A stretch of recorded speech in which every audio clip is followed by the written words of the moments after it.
Cool. So yeah, hey, thanks everyone for joining. I'm going to start sharing my screen in a minute to sort of talk through what I've got to discuss today. But just to give you some context, obviously the event, is about effective social media marketing. What I've really focused on here is sort of putting a bit of a spin on the effective side and actually going in depth into cost effective social media marketing. So not only getting results, but getting them in a cost effective fashion. Just with what's going on in the world at the moment, feedback I've heard from business owners over the last few weeks, there's a big focus on people wanting to promote their business still or their organization or not for profit or whatever you're doing. I've tried to make it as universally applicable as possible. People are still really interested in getting their message and their value out to the community and out to their audience, but people are obviously concerned about how they're able to do it in a manner that's not going to cost too much money. So what I'm going to do is I'm going to start sharing my presentation, and hopefully everyone will be able to see it. So hopefully people can see that. Pipe up in the chat if it can't be seen. But yeah, I'm going to dive in. So just to give you some context, what we're going to talk through today is a few different things. The first area we're going to look at is why cost effectiveness is really important. The next piece we're going to look at is why social media is actually a good option in this regard. Then we're going to cover 9 effective steps you can follow to improve the performance of what you're doing. And then we'll do a bit of a recap and a Q&A and all that kind of stuff. So hopefully you, if you've got questions, probably easier just with the way this works to leave it until the end, just because, it's going to allow us to move faster through the original or main part of the presentation. So to get started, let's actually start, at a very basic level and say, why is cost effectiveness so important when we talk about social media marketing? Why worry too much about that? And there's a really simple reason at the moment that I think has crystallized it into a lot of business owners and organization owners' minds, and that's COVID-19, the coronavirus crisis. I think I read this morning there's about 4.9 billion people in the world are under some form of lockdown, which is pretty extraordinary when you think about it, and it's having enormous ramifications, not just in a health perspective, but in a social perspective and in a economic perspective as well. So in the social perspective, as James alluded to, we're more isolated now. At the moment, we can't see people so effectively, but we can still communicate digitally, through mediums such as this, but also things like social media. So there's that aspect of it, which is one reason why getting your message out on social media is such a good idea. And the second aspect is that the financial and economic impacts are actually having a really big, adverse effect on business and on what's going on sort of, economically at the moment. This is just some stats, that it came out not too long ago, I think maybe a few days ago, just looking at what coronavirus has done to, say, stock markets, some of the bigger ones, Japan, USA, and UK. New Zealand's followed a similar trend. I mean, that's, it's crazy numbers to look at when you see how quickly things have unfolded. It's kind of weird to think that sort of a month ago, it felt a little bit abstract. If anyone's like me, it was kind of like, okay, this is a problem that's happening overseas. We're probably going to see some impacts here, but very quickly things have changed. Hopefully this is easy enough to see on the screen, but I thought this was a pretty staggering statistic here. So this is from the United States. I don't know when the same sort of data will come out here in New Zealand, but this is looking at unemployment claims in America. So, going along the bottom axis, you've got the years. So you can see like 2009, that was, with the last financial crisis, there was an increase. Then things have sort of gone back to smaller numbers of unemployment. And then if you look right at the far end, 2020, last week in America alone, 6.6 million people filed for unemployment. So more than the entire population of New Zealand by a significant factor. And that was on top of the I think it was 3.4 million people the week before that. So it's truly extraordinary, when you consider the numbers and the impact this is having. And so what's that all got to do with social media marketing and sort of promoting your business? Well, the thing is, a lot of business budgets are really under stress at the moment. Businesses I work with, that I've spoken to in depth about this, are all reporting anywhere from sort of 30 to, in some cases, 100% reduction in their revenue, which has a really massive impact on how you promote what you're doing. If you're at that sort of startup phase, you might find, for example, that funding gets pulled. So you were expecting some funding to come through for your startup enterprise, from investment, and then suddenly people are getting cold feet because probably their financial position has shifted quite substantially as well. So all these things all interact together. And obviously I'm biased in saying it because what I do is marketing for a living. But I think that pulling back too aggressively on how you promote your business, especially at the moment, is not a good move. It's kind of like doubling down in the wrong direction. So not only, if you think about a pizza, not only at the moment is the size of the pizza shrinking rather rapidly, but if you stop marketing and promoting your business or your organization or your club or whatever you're trying to promote, what's going to happen is you're actually going to get a shrinking piece of a shrinking pizza or a shrinking pie. So you kind of double down in the wrong direction, and things slow quite a bit faster than they would have done. So marketing at the moment may not necessarily mean growing. It may just mean treading water. It may even just mean stemming the tide a little bit, kind of holding back, I guess, the sort of flood of potential revenue loss and all those kinds of things. So, I mean, there's that element of it sort of shifting your mindset a little bit right now to maybe marketing success isn't what it was 3, 6, 12 months ago. Maybe it's just allowing you to sort of, tread water until things pick up a little bit. And that's why I'm really interested in sort of exploring, hey, how do we use social media in a cost-effective fashion, but also a sort of results-effective fashion as well. So that's just to give you some context about where I'm coming at with this presentation, and hopefully you'll find it interesting. Because what tends to happen, in my experience, is that faced with a situation like this, I mean, this is relatively unprecedented. Certainly the last time there was anything this big that happened economically was 10 years ago, and I don't even think that was probably quite so severe, but I'm happy to be corrected on that. But what will tend to happen is people will, very aggressively take the scissors to the marketing budget, and you can quite quickly find that really does put you in a very disadvantaged position. So what we want to do instead, if you've got a business or a startup or an organization and you're under a bit of that financial pressure, from a revenue perspective, and you've got to look to cut your marketing costs, what I'm trying to encourage you to do is say, hey, let's cut strategically. So let's identify things we can do that are still going to allow us to reach people. We're still going to get our name out there, our value messaging, but we're not going to cut so aggressively that all of a sudden everyone, sort of stops hearing about us. Because it's one thing to cut activity if you're a well-established brand. So if you're, say, let's use, probably one of the easiest examples, McDonald's, right?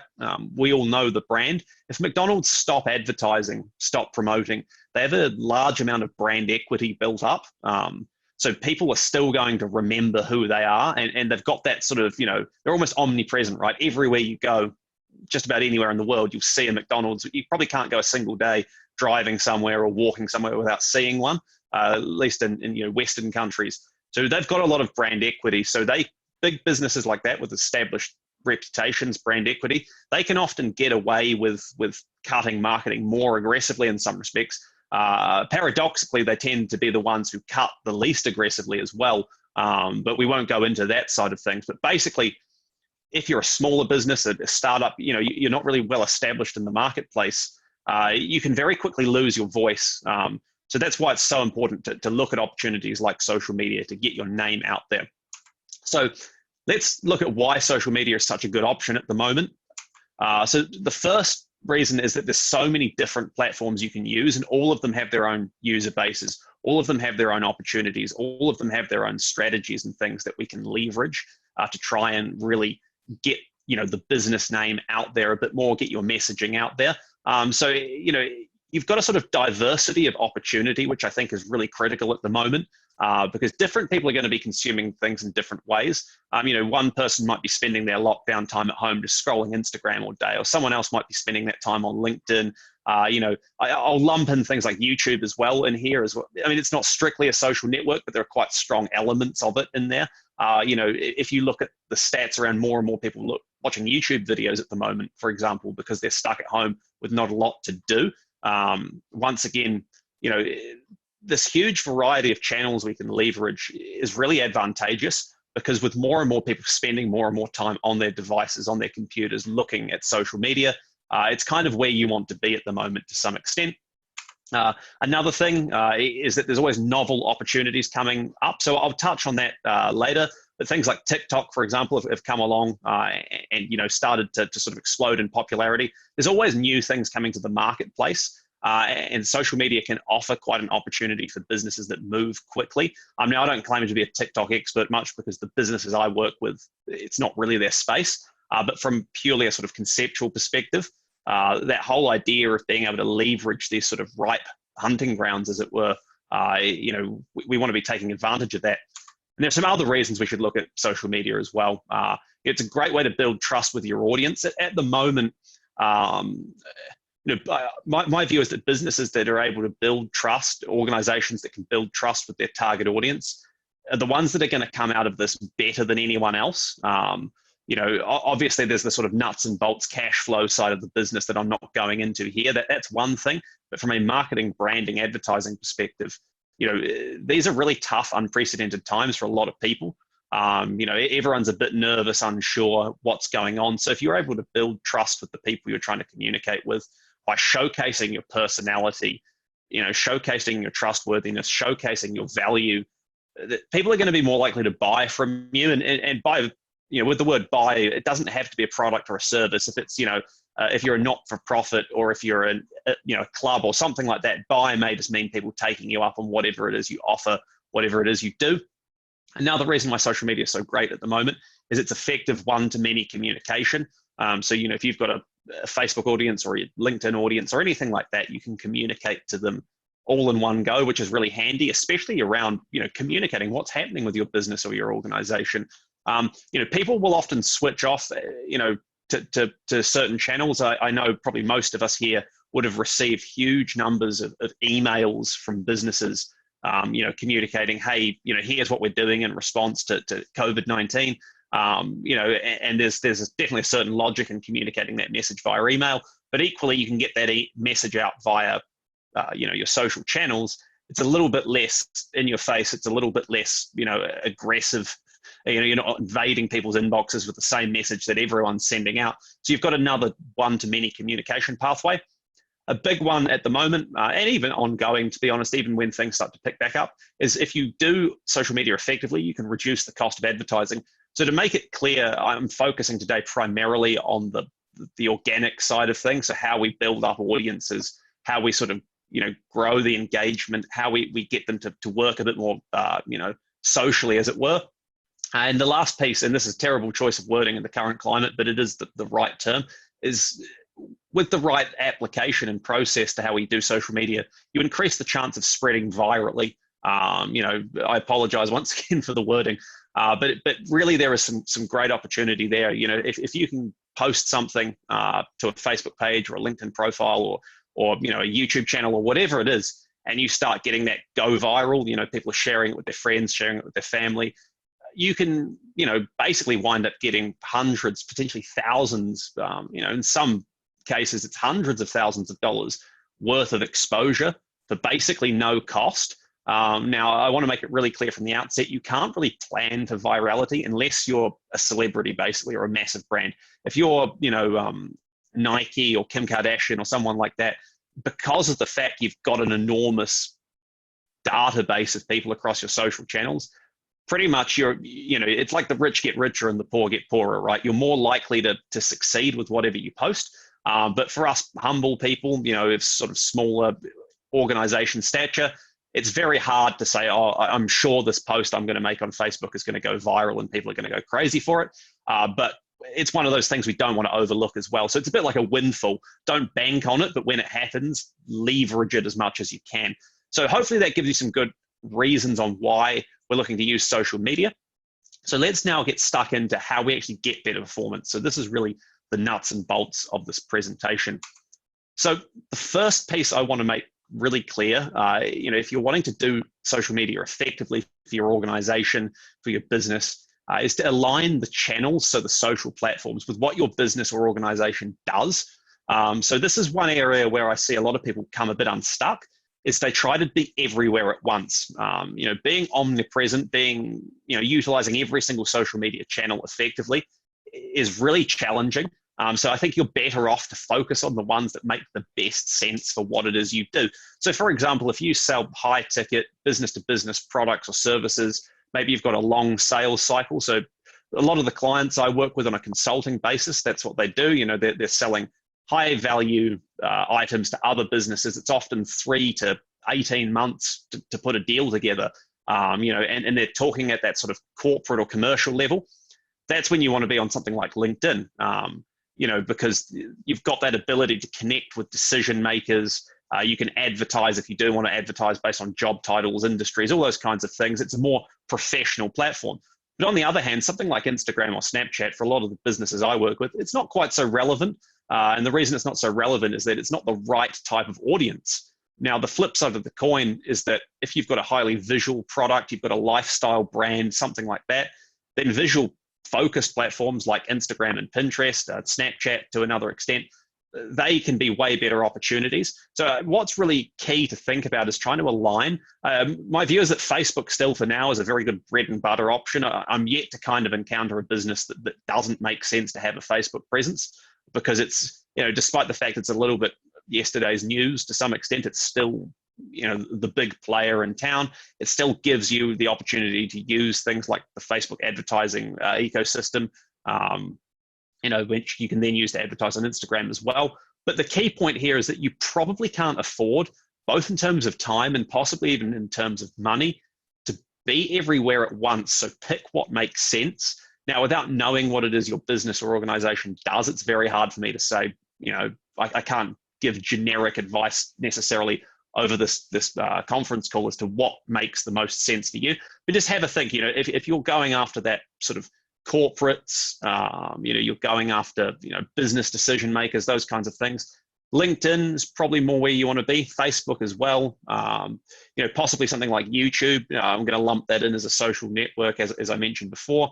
On the other hand, maybe if you're trying to build more of, say, like a personal brand for your business or organization, things like Instagram, even if you are selling to businesses, could still be really good, because it's going to allow you to visually showcase your personality a bit. So just have a think about all the channels that you could use. Are you spreading yourself too thin? Are you, not enough peanut butter on too much toast, basically, and it doesn't wind up being very good. So don't spread yourself too thin. Pick the channels that make the best sense, and sort of try and align what you do to that. And I think that's going to make the whole process a lot easier for you to manage, and a lot easier to get good results. So moving along, the next piece, sort of following on from this, is to be wary of shiny object syndrome. So this is a really big risk in social media. I think this is where I know I've seen businesses come awry here, is that what happens is periodically new kids will appear on the block. So if anyone remembers Vine, that sort of exploded in popularity, and for a while I remember people saying, oh, this is the place to be, and then that sort of crashed into failure. Google, themselves, basically the largest technology company in the world, to some extent, they weren't even immune. They created Google Plus, and ultimately that turned out to be a complete flop. They folded it. So what I'm saying here is not that you shouldn't look at new opportunities in social media that come up. So, at the moment, TikTok would be the best example of that. It's exploded in popularity. You want to actually try blending these new platforms where it makes sense, because often there's what we call like an early mover advantage. So, if you can get onto a platform early in the piece, it can often be easier to grow an audience, to leverage some of those features. Take Facebook, for example. When Facebook first launched, over 10 years ago, I think it was, the business page functionality, there was way easier organic reach. They were way more generous with that. So you could create a business page and really reach people very effectively without basically having to pay for advertising. And so businesses that got into that early and sort of hedged their bets, even though Facebook may have folded, if you'd stuck through it consistently, you would have been able to leverage that and still be benefiting from that all these years down the track. So you do want to try these new platforms, but excuse me, don't shift completely. That's what I'm trying to say here, is people chase those shiny objects all the time. And this is not just limited to social media marketing. This is a marketing challenge, in general. There's always new strategies, methods, platforms all the time coming up into the marketplace. And what you want to be very wary of, is totally shifting focus.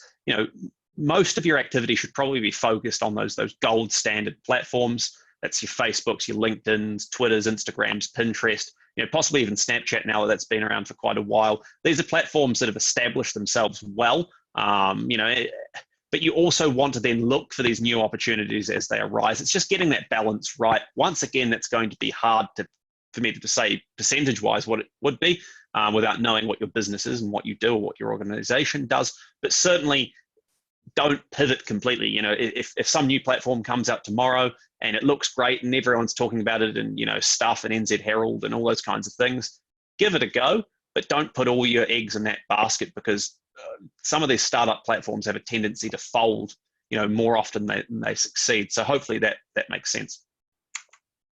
The next piece of advice I want to share here is to sort of try and minimize your promotional posting and keep your powder dry. So this is sort of talking around the algorithms that social platforms like Facebook use. Facebook are probably the best at this. So Facebook makes money by selling advertising, right? That they went public.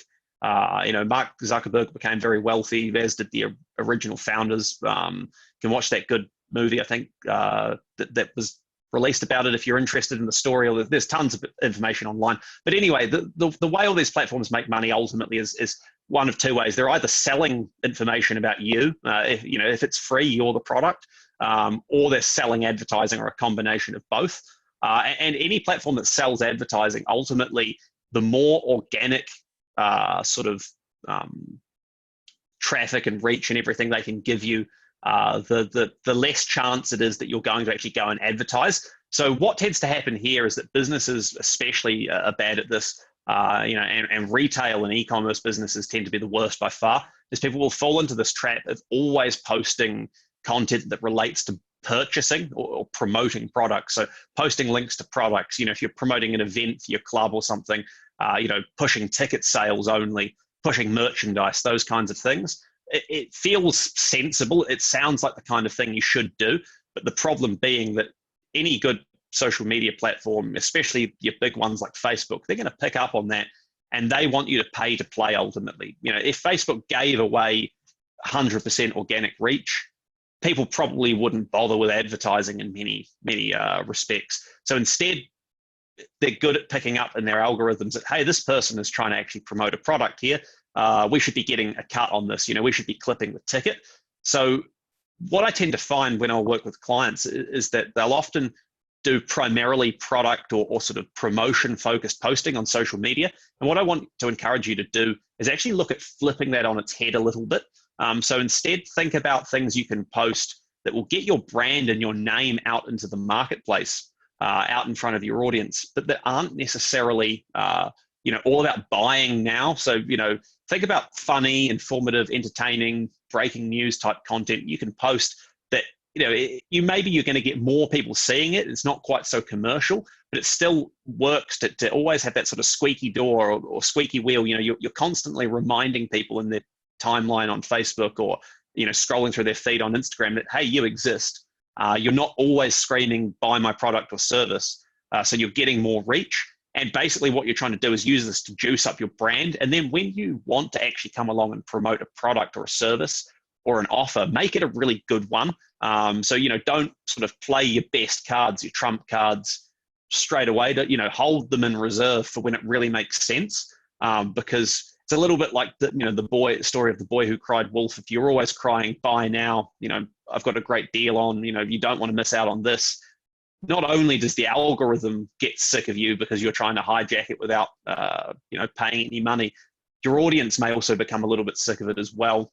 People are always being bombarded with offers. People joke about being the Briscoes of an industry, right? They're always talking sale and offers on now and things. If that's how you want to push your organization and you want to go down that path, that's one thing. But most organizations, businesses I speak to don't want to do that. They want to reach as many people as possible, in their target audience, do it cost effectively. And by minimizing the promotional element of what you do and then keeping your powder dry for good promotions, that's actually going to help you do that. So hopefully that piece makes sense. I hope that helps. So moving on to the next piece, another thing we want to do is look at testing different types of content. So different social channels, different types of content will perform better or worse on them. So for example, on Facebook, video is generally one of the best performers. Now, to give you some context here, talking just before about the algorithms on social networks, the key thing that any good social media platform wants to do is retain a visitor's interest, retain a user's interest. So the longer Facebook can keep you on Facebook, the more valuable you are from their perspective, because the more opportunities they've got to show advertising to you. And so, the more advertising they can sell to you, the higher the sort of revenue per user. And so it all sort of spins off from there.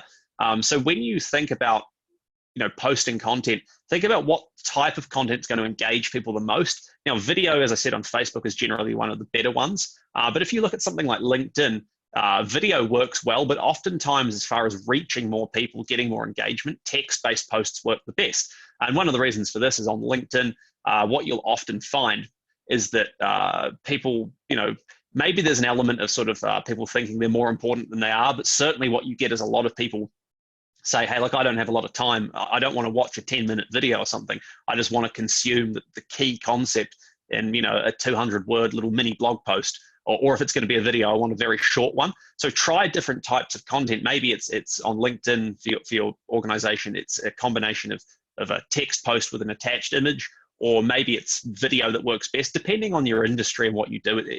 Once again, it's going to vary, but experiment with those different types of content. One other tip I've got is whenever you do video, try and do native video. So what I mean by that is with Facebook, with LinkedIn, with most of these platforms, you have an ability to upload video directly into them. Now, a lot of businesses won't do that. What they'll do is they'll have a YouTube channel and they'll create a vlog or a promotional video or whatever it happens to be, and they'll take the link for that and post it on their Facebook page or post it on their LinkedIn page or LinkedIn profile or Twitter or anything like that. Now, linking off, as soon as you do that, you tend to tank your organic performance because you're trying to take that attention away from the platform. If someone's got to click through to YouTube to watch the video, it's generally not going to perform so well. So if you've got an opportunity to upload a video directly into the social platform you're using, if you're going to do video content, definitely try and do that because you're generally going to reach more people. Doesn't mean you can't also put it into YouTube. You can do that as well. That's a good idea to sort of multi-channel everything. But the more you try and retain people's interest, just always think about, hey, what Facebook or LinkedIn or any of these platforms want is for the people I'm trying to reach and engage to spend as much time here as possible. So think about how you put your message out there in that context, and it tends to make it a little bit more effective. Moving on, another opportunity, and I think this would be really big one for any clubs or organizations or not-for-profits, but even business as well, is looking to leverage user-generated content. So depending on what you do, you may have really good access to user-generated content. So, if you're a club, for example, and you're running events, people might be sending in, or hashtagging on Instagram, or all sorts of things, events or video, event images, videos. If you're a business selling products, and people love your product, they might be posting, photos or videos of them using it. And user-generated content can be a real gold mine because one of the most common bits of feedback I hear from business owners and organization owners is that people say, hey, how do I make enough content? How do I actually come up with good ideas? I'm sort of stuck. I've thought of everything I can think of. Well, your users, your user base, your customer base, your membership base, if you approach this right, you're going to be able to leverage what they produce and reuse that on your own platforms as well. So look at, start thinking about how can you get user-generated content from events, from products you send out, all those kinds of things. If you're selling a product, for example, can you include something in the documentation of the order that goes out saying, hey, post a video of yourself or take a image of yourself using this product, send it in to us, and we're going to once a month do a draw. To give away a free voucher or refund someone their purchase price. At an old job I used to work out, we did that a lot, and we found we would get really good user-generated content for all of our social channels just by running a really simple promotion that was send in, yourself using one of our products, if you're happy for us to promote it, that's obviously part of the terms and conditions. And then, if you did that once a month, we would draw, I think it was a couple of $100 voucher. But what we got out of it in terms of content and opportunities to sort of share authenticity as well, vastly outweighed the cost, of the product we gave away. So really have a think about this, because if you get stuck for content, well, why not leverage other people's ability to create it? And it also helps build the sort of voice and the personality of your organization as well. It does a lot for social proof too. If potential customers or potential members of your organization can see that there are other real people also participating in the process or participating in the use of your product or service, it helps you to convince them as well. It's good for social proof. Next point I want to cover is to be responsive. So social media is generally seen as that sort of one-to-many communication, but it's also a really good way to engage with people on a one-to-one basis. Whether you're running ads or just posting posts, whatever platform you use, people are going to be commenting, and they're going to comment positively and they're going to comment negatively as well. I want to touch on that. But what you should be looking to do is respond to criticism and praise. If you're responding to criticism, I'll focus on that first actually. Always be polite, avoid escalating, and remember that some people are just trolls. Some people can't reason with. They're just out there to sort of be miserable. So you've got to be a little bit careful there. And I'll say to clients, hey, look, if someone's being just truly, insufferable and, they're just being unreasonable, most social platforms have the ability to delete someone's comment and ban them from interacting with your page or your profile. Facebook, especially is one where you want to do that. You just get people posting the most ridiculous stuff sometimes, it's crazy. But basically, by being responsive, not only on that one-to-many level, but on that one-to-one level, it really does help to build trust, which I spoke about earlier as being so key, especially in the current climate. It helps build your sort of social presence. It helps build your sort of social validity. And prospective customers or organization members, they're going to look favorably on organizations that respond to others, respond to their peers in a timely and constructive fashion. So even if we just look at Facebook, for example, they have a functionality that sort of switches on a badge. If you respond quickly enough to messages that come through, a lot of people will just default now to messaging. And to give you some context, for example, when this whole COVID-19 thing started to come to the fore here, and travel plans were changing, and Air New Zealand was cancelling flights and all that kind of stuff, I found it faster to get through to them on Facebook message than I did by calling up their support line. And a lot of people go through that kind of path. And if you don't respond quickly, other people will sort of call you out on that as well. There was a travel insurance company that I was dealing with. People were really just roasting them all day long on Facebook, saying, I can't get hold of these guys in any way. But if you could go and jump on that and sort of respond and say, hey, look, we're obviously pretty swamped at the moment. Here's the best way to get hold of us, and try and head that off at the pass. It makes you look better.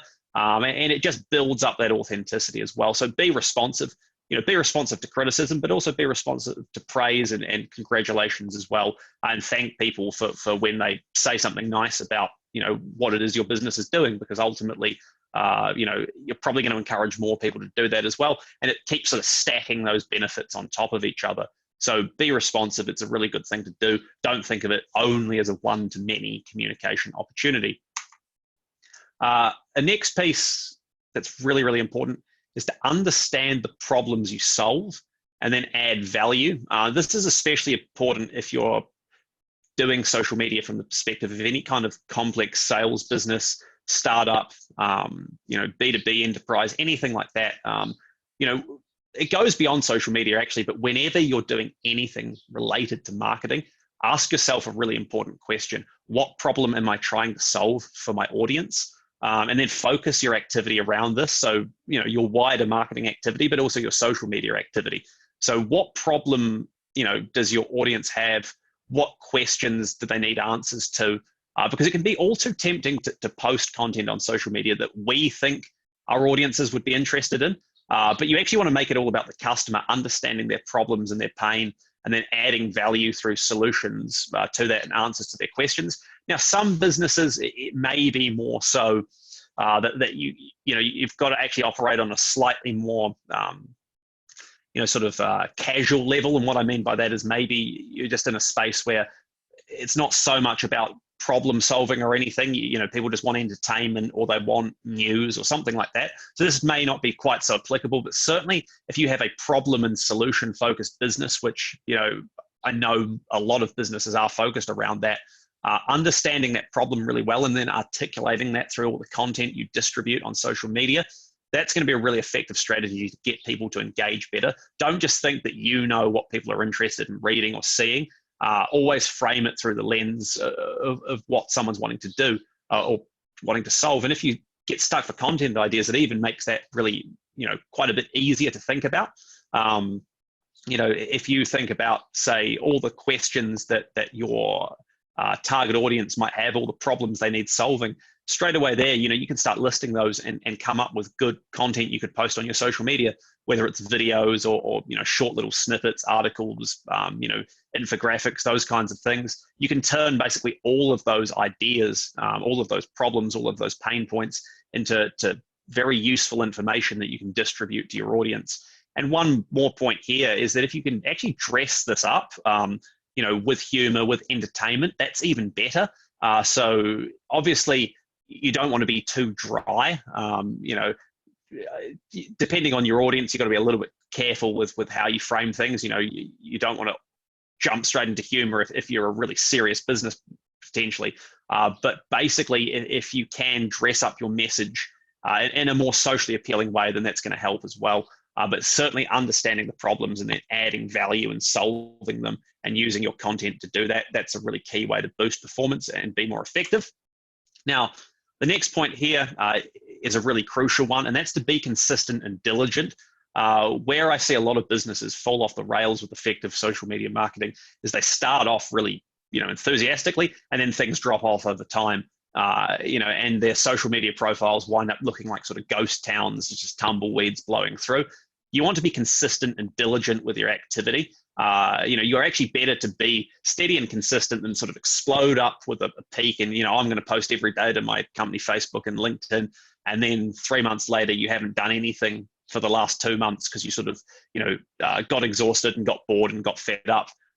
In my opinion, it looks really unprofessional when a business has a sort of abandoned and inconsistent presence on social media. It kind of makes you think, is that business still trading? Is that organization still functional? Do they really care what's going on? Do they really care about their presence and how they put themselves forward in the marketplace? So be consistent and diligent, because what you've got to remember is each of these opportunities, like each time you post, each time you create something, it's a little bit like compound interest. It sort of stacks on top of each other. It builds up. You sort of chip away at the potential customer. So consistency and diligence, they're really key. This is one, if you're only going to do one thing, actually, I'd say this is probably the most important one of all, is to be consistent, to keep posting. When you start out, especially if your business or organization is in that sort of early phase, you're probably not going to get a lot of interaction, a lot of likes, a lot of shares, any of those kinds of things. It can be a little bit disheartening, but the more consistency you can apply, the more consistently your message is going to get through, and that will start to result in better results. So it sort of snowballs a little bit as well. So, don't start as you mean to go on, basically. Do your content, post it, but be diligent and consistent in doing it. Don't just burst out for a week or two, then give up, then in 6 months' time think, I should probably do that again. And this is where, if you find this hard, looking at opportunities or tools or options around scheduling, for example, might help.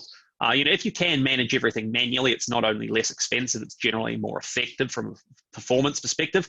But if you do find it really hard to commit to this, maybe looking at applications like Buffer, for example, that allow you to connect all your accounts and schedule everything for a month or 2 months or whatever in advance. That might be a way to force yourself to be consistent and diligent. So there are options there as well.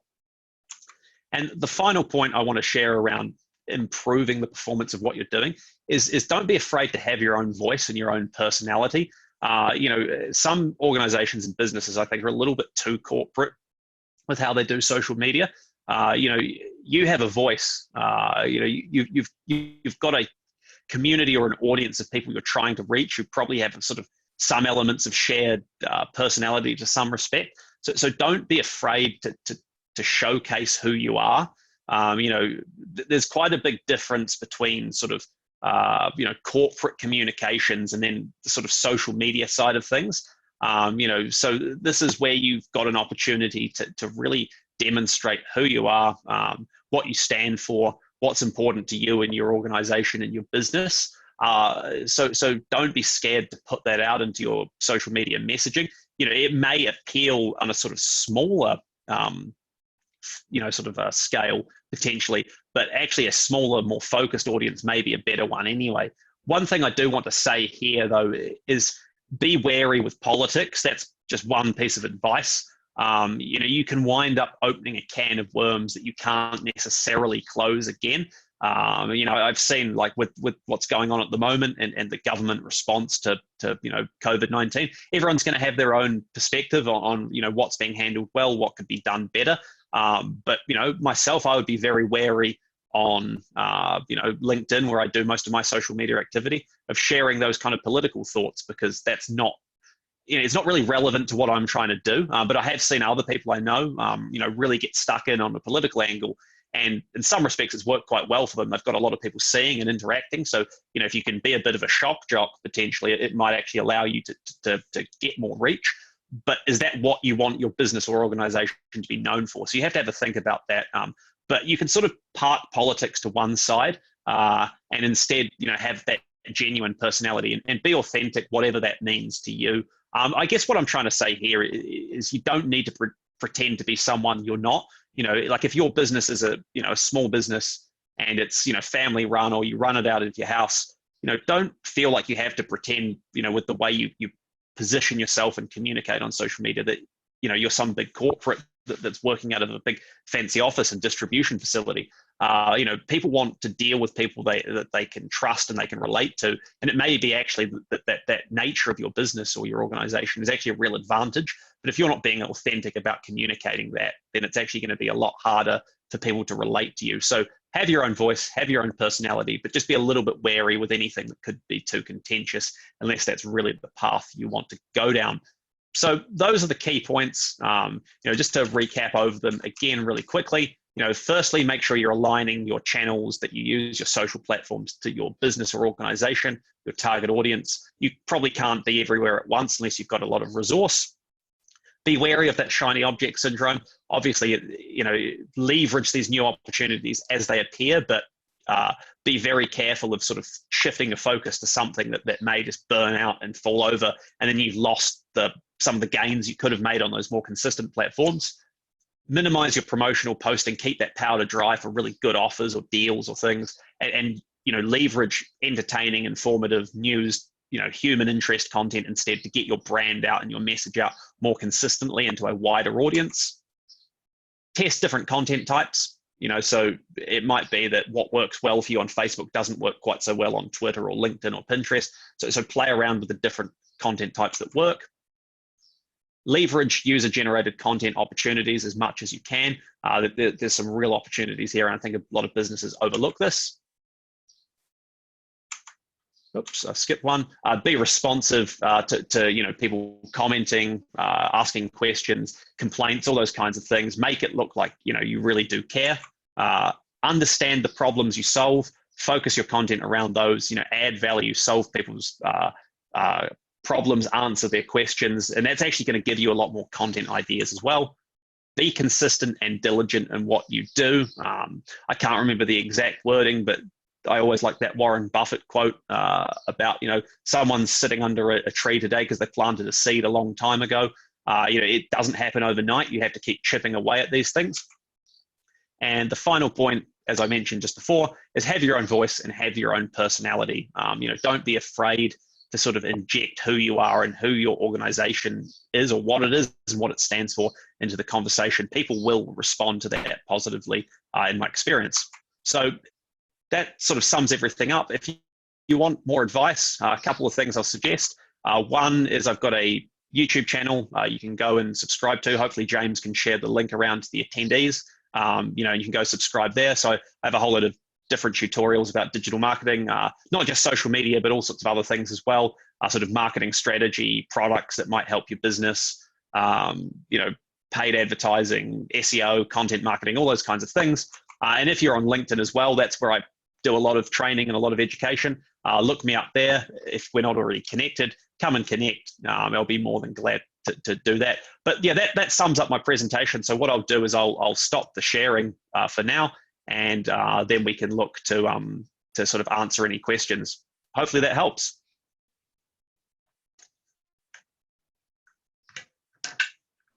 Excellent. Thank you very much, Sam. This is when we'd all normally give you a nice warm round of applause, and you'd see lots of smiling faces. So there's a few people who figured out the applause button. It's down in reactions for anybody else who's looking for it on the Zoom. There you go. How we're going to do questions here is, if you would like to ask your question via voice, if you click on the Manage Participants button, it should bring up a list of everyone who's in the room, and there should be a button down there that says Raise Hand. So hopefully you can find that. If you do that, then you pop to the top of my list. I'll find you, I'll call on you, and you can ask a question. If you'd rather just type your question into the type chat and have me ask it on your behalf, then I'm more than happy to do that as well. So just type it into the text chat for those of you who either don't have microphones or don't want to be on the microphone. All sound good to everyone? Excellent. In the meantime, I'm going to lead off the questions with one that kind of jumped out at me. So you mentioned that abandoning a social media platform is kind of not great, particularly if you just disappear without any kind of note. But you also mentioned that it's important that you are aware of sort of these new platforms and that there may be some first mover advantage. So if you, for example, jumped onto TikTok now because you thought it was a good platform for you, and TikTok turns out to go the way of Vine, how would you exit from a social media platform? Would you kind of post something about how you're no longer posting here, but people can find you other places? Would you delete your accounts so that nobody ever could find them again? What's the Yeah, that's an excellent question, actually. And there's kind of a couple of elements to it. In some instances, your hand simply may be forced. So if we think about, say, Google Plus, for example, they just kind of stopped existing, right? They shut the platform down. You didn't really have a choice. An email came out that said, hey, we're shutting this thing down. We're going to stop serving you, basically. You didn't really have a choice in the matter. And that can be one pathway where like I said, your hand is forced. You just kind of have to manage things. And to go back to that example of Google Plus, a lot of people were actually disappointed because quite a few people liked it. It just never really caught on. It did have some pretty cool functionalities in some respect, though. If you decide a platform isn't for you or your organization, and my view is the best way to do it is to say, right, be public about it. Actually say, hey, look, we're making a choice to focus our efforts elsewhere, or based off. I mean, you can dress it up, but that's sometimes where that kind of corporate speak can be a little bit handy in the sense of saying, hey, look, we're going to actually, we've revisited what makes sense to us as an organization or a business. We want to focus on different things. What I wouldn't do is just disappear overnight without a trace, if you get what I mean. Like that's what I would avoid doing, if you get what I'm saying. Excellent. So I've got a few questions flowing through from people. So one of the questions was, is there any ways you can make sure you're engaging with real followers and real people instead of, either other businesses just there to try and generate reach, or robots, or any of the other entities that are floating around on social media? Yeah, that's a good question. And it kind of also is a little bit dependent on what platform you use. Part of it, I think, is over time as you develop your skills, you kind of develop a bit of a filter for people who are going to come through and be sort of other businesses or organizations that are trying to leverage your own audience for their own ends. or things that are just straight up bots and scams and things like that, or spam. So to give you an example, like on my YouTube channel, every time I post a video, almost immediately afterwards, I'll get 2 or 3 of these kind of auto-generated comments that come through that will say like, "Oh, great video, I really enjoyed that." They're not real people. That's just a software that's being used to try and get you to go and look at their channel. So when you first start out, you're kind of like, "Oh, this is awesome, man. People are really engaging with what I'm doing," but you pick up pretty quickly. It's the same accounts every time. It's the same messaging. It's not genuine, so you don't engage with it. And I think, what you have to do is just build up that kind of, excuse the language, but bullshit filter, if you get what I mean. Just to really start thinking, okay, is this a genuine person I'm interacting with? Is it a genuine opportunity? LinkedIn's a really good example of where this happens all the time. Is, someone will send you like a connection request, because I've seen in the chat a few people are talking about personal branding. So on that personal side of things, people will send you a connection request, and then the nanosecond they do it, they're not interested in you. They just want to pitch you something. And as you get a little bit more skilled and a little bit more knowledgeable on these platforms, you start to pick up those warning signs. As far as trying to get proper engagement goes, if we take something like a Facebook page, for example, let's say that you start doing some advertising to try and build it up. Don't focus too much on huge numbers of people. Quality is more important. I think where a lot of people get into trouble here and things can go a little bit awry is that people don't focus enough on the quality side of things. They kind of say, "Oh, I just want to get a big audience." And in that big audience, you can wind up risking getting people who are just not engaged, not interested. Better to have a smaller, more focused, more relevant audience, and that's going to minimize that risk. So if you can do that, and then also if you can build up that kind of internal defense mechanism against, hey, I'm able to pick up that this looks like a bot account that's communicating with me, or this looks like someone who just wants to connect with me on LinkedIn to try and pitch me something, you're going to, be able to minimize the impacts of that. I hope that helps. So on that personal note, there'll be a bunch of people in the room who obviously have personal social media connections, but then are also either running their own ventures or particularly club executives and things like that. Any sort of advice on how much overlap between your personal social media presence and your professional social media presence? I think that really comes down to how comfortable you are and what sort of, with sort of sharing the two and to what sort of business you run. So if I look at my own business, for example, I trade under my name, Sam Frost. So there is always going to be an element of overlap between my business, which, under which, I trade under my own name, and then also the personal side of things. Now, I've got my own personal Facebook profile. I don't really talk about work on there.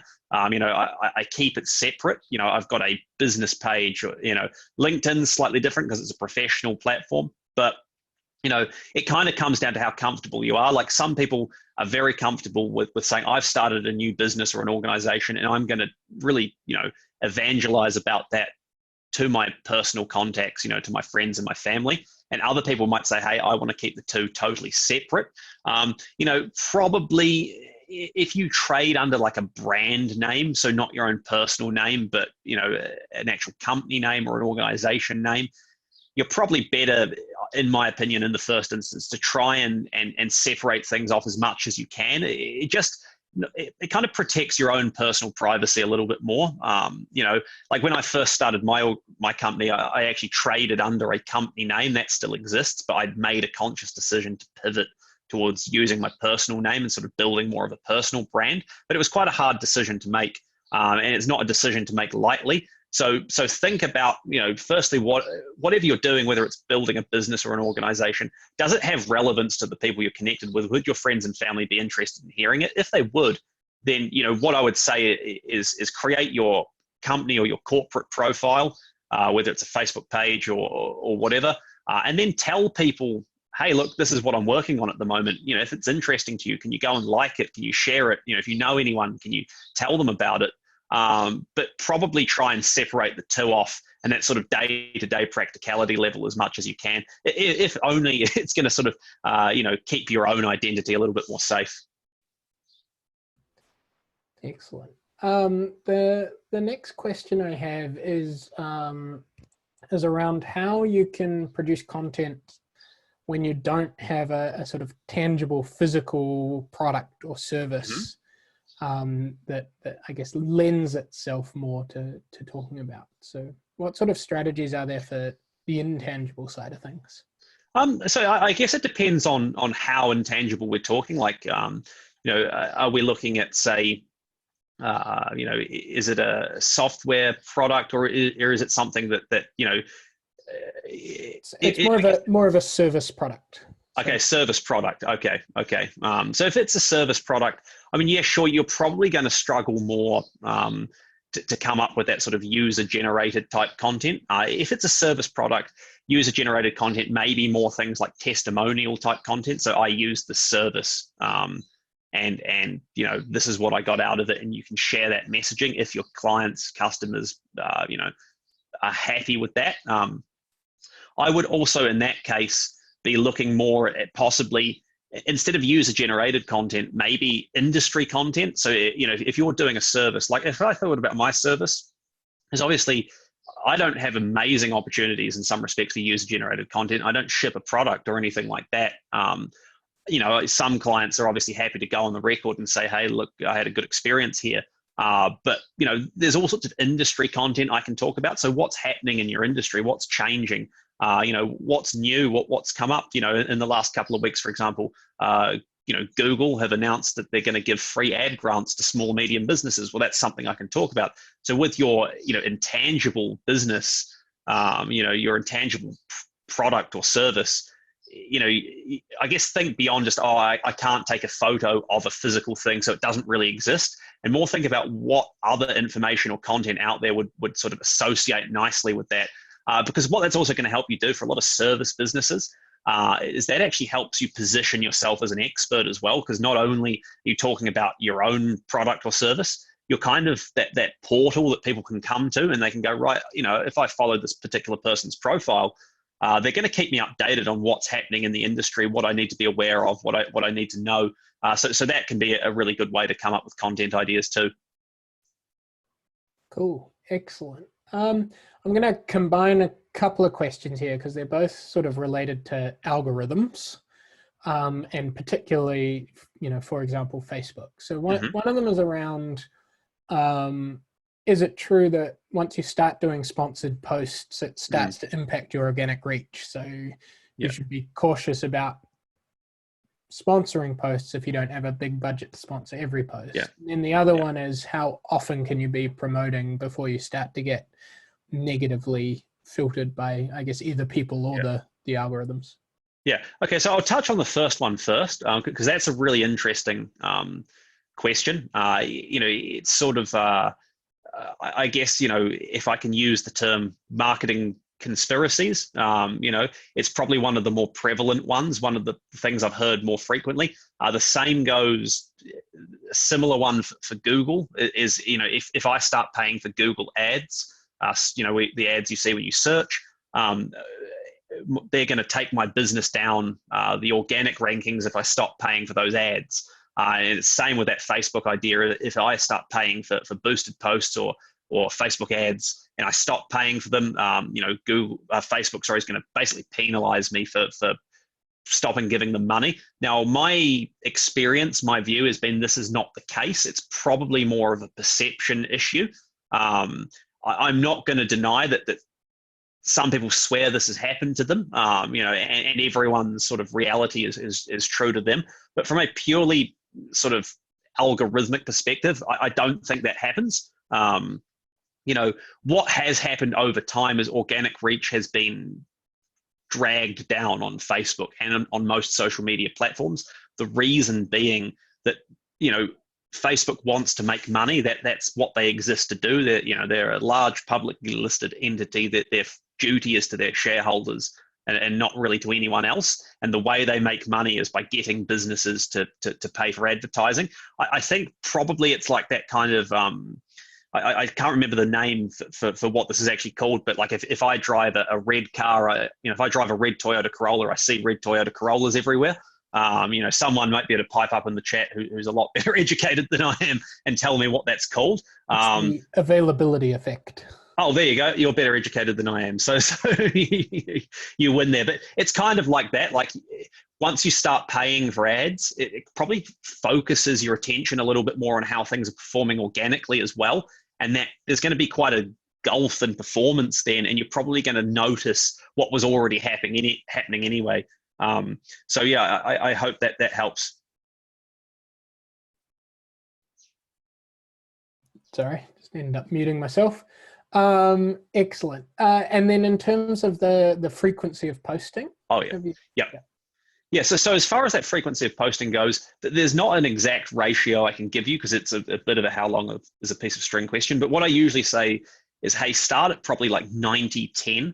So 90% of what you post is informative, it's funny, it's entertaining, it's engaging, it's problem solving, question answering, non-promotional content. And then 10% of the time, push product, push service, push offers. And then you can scale up or down from there, and just play around with what's going to be most effective. What I'm trying to encourage people to do here is get as much of that sort of rolling reach and engagement as they can, so that when you do come to promote, instead, because there's nothing more disappointing than you go and post a link to your event ticket sales or whatever it is on Facebook, and then like 5 people and their cats have seen it, and that's because you've got bad organic reach to begin with. So what I'm just trying to do is say, hey, almost try and game the algorithm a little bit, and so to do that, you want to start off as ideally as sort of non-promotional as you can, and then you can play around from there. But think maybe 90-10 to start with is probably a good starting point. Righto. Thank you. We've got a few questions left, so if you're happy to keep going, we can keep chipping away at them. The next one is about the process of being consistent for an event business that holds an event once a year in particular. So obviously they've got lots of stuff in the lead up to and during the event, but then there's a really low period. Any advice for seasonal operations? Yeah, that's a fantastic question, actually. I mean, what I would do here is a couple of things. One is when the event is on, around that busy period where you're really planning and you're putting all the wheels into motion, and you're doing the event itself, and then the sort of post-event, collect as much content as you can, images, videos, all those kinds of things, because you can probably stretch it out over quite a long period of time. And then throughout the rest of the year, I don't know what the event is, but think about what other kinds of information people attending this event, what would they want to hear about? So if the event was, say, like a home show, ideas for home improvement, maybe you can only really talk about the event itself around the time, and you're going to run out of content to post. But throughout the year, the people who attend that event are still going to have the same kind of questions and challenges and problems and everything that they had when they were going to that event. It's not like the nanosecond the event stops, the interest in that industry or topic stops. So it's trying to think, what kinds of industry information could you share? What's happening in the industry? Maybe even like asking, what would you like to see at the event next year? Next time we run it. Dripping out the content you do get through the event throughout the year as well. Keeping people in anticipation. Hey, it's 3 months until we're holding this event again. What was your highlight from last year? So there is actually probably a lot more than you think you can do. It's just being creative with sort of spreading out what you've got.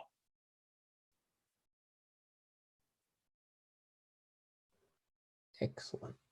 The next question I've got is around, I guess, a generic LinkedIn as a student club. Yep. So any sort of advice that will help, I guess, particularly around trying to manage that personal professional boundary on LinkedIn, and what clubs should be aiming to do through LinkedIn as opposed to other channels. Yep. Yeah. So what I'd be doing on LinkedIn for a club is create your LinkedIn company page, but effectively it's acting for a club. And then I would be using it basically as almost like a micro blog or a micro website. So posting updates, what's the club been up to, what's coming up, here's photos or videos from events, people who are representatives, members of the club, the executive, I would be, encouraging them them on their personal LinkedIn profiles to share, hey, go and follow, XYZ Club. We've got a company page or a club page, you could call it, set up on LinkedIn. And just that sort of sharing what you're up to, being authentic. Hey, we ran this event yesterday. It was a real success. We had 100 people turn out. Here's some photos. We'll be posting more throughout the week. And then it's going to actually allow you to have quite a lot to talk about. So hopefully, that helps there. Excellent. We're working on my spacebar to unmute myself thing. Just getting confused about which window I'm in. So we've done that one. We've done that one. Okay, so somebody's asking, they've been sorry, I missed one. What do you think is going to change in the next few months, especially changing consumer behavior preference? Do you have any predictions for these times of uncertainty? If only I had a crystal ball. There's a lot of things I'd be doing if I did. I think what's going to change substantially, it's an unfortunate fact that there's going to be a lot of people, in difficult situations because of this. There's going to be a big economic impact. There's going to be all the flow-on consequences of that, job losses, income reduction, all those kinds of things. Now, what that means is a couple of things. One, it means you probably need to be a little bit cautious of how you message. So being wary and sensitive to the fact that people aren't necessarily in a good space at the moment. I've seen a couple of people. I saw one person post something on LinkedIn the other day, where he just got totally chewed out for it. He actually deleted it because I think, from what I can gather, he's been very successful in the past in business, this guy. And he basically, was sort of saying, oh, it's disgrace that businesses are still trying to promote themselves at the moment. We should all be just, sitting at home doing, watching Netflix and sort of getting in behind what the government's promoting, which is true to some extent. But, everyone jumped on and said, hey, look, it's easy for you to say because, you've done really well, but we've got to try and put food on the table. We're looking down the barrel of, massive reduction in revenue, laying off staff, all these horrible things. And he really, I haven't seen someone get flamed that bad in a long time, to be honest. And it was just very tone deaf to what's going on at the moment. So be careful of the tone. I think that's going to become more and more important. As customer preferences change, I think, people are going to have less disposable income, to spend. So what that's going to mean is that you're going to have to demonstrate your value more than ever with what you're doing. So people are probably going to be less inclined to just buy things on a whim. And it's more going to be about thinking, hey, I've got to consider this purchase a bit more. So with your social media activity, going back to that point about think really intently, what is my value here? What problem do I solve? Because someone I know and trust a lot in marketing, he said to me once, in the absence of value, I question the price. So if I don't see the value of a product or a service, especially anything like a software product or a business to business product, anything like that, or even a consumer product, if I can't see the value of that to me, I'm going to question the price of it. And people are going to be more price sensitive now than they have been in a very long time. So I think that's the changing sort of landscape we're dealing with. So it's about how you package your offering. It's about how you communicate your value. It's really understanding better than you've ever understood before. What do I bring to the table for people? Is it that I save their business time, and time is money at the moment because they're short on staff because of their delay staff off? I don't know exactly what you do. It's going to depend on what you do, but really focus on that value proposition side of things. Awesome. I think that's the last substantive question we've got, but there's a couple nitty gritty ones that I'll quick fire at you. So Margot asks about, she's been asked to do an educational video to help with a class assignment. Best platform, YouTube or Facebook video, given the students will either be watching as a class online or potentially if they're back in school after the lockdown. Yeah, I'd use YouTube for this one. It's easy to send someone to a YouTube link. You can control the privacy of it easily. So you could make it an unlisted video. So they have to have the link rather than having it necessarily public and searchable. So I think YouTube would be a great option there. If it's only one video, another option you could look at if you don't want any ads or anything to possibly get embedded on the start or the end of it, there's something called Wistia, which you get a free account and 3 videos, I think, and it's like a professional video embedding platform. So you sometimes with YouTube, if you get ads that you don't necessarily want people to see, start or partway through the video or at the end. Wistia is a paid tool, but with the free plan, you get a few videos you can upload. And so that might be another option as well. And you can just send people a link. But yeah, YouTube over Facebook here if it's an argument between the two. Excellent. And one final nitty gritty one. Yep. Setting up a Facebook page that's not linked to your personal page.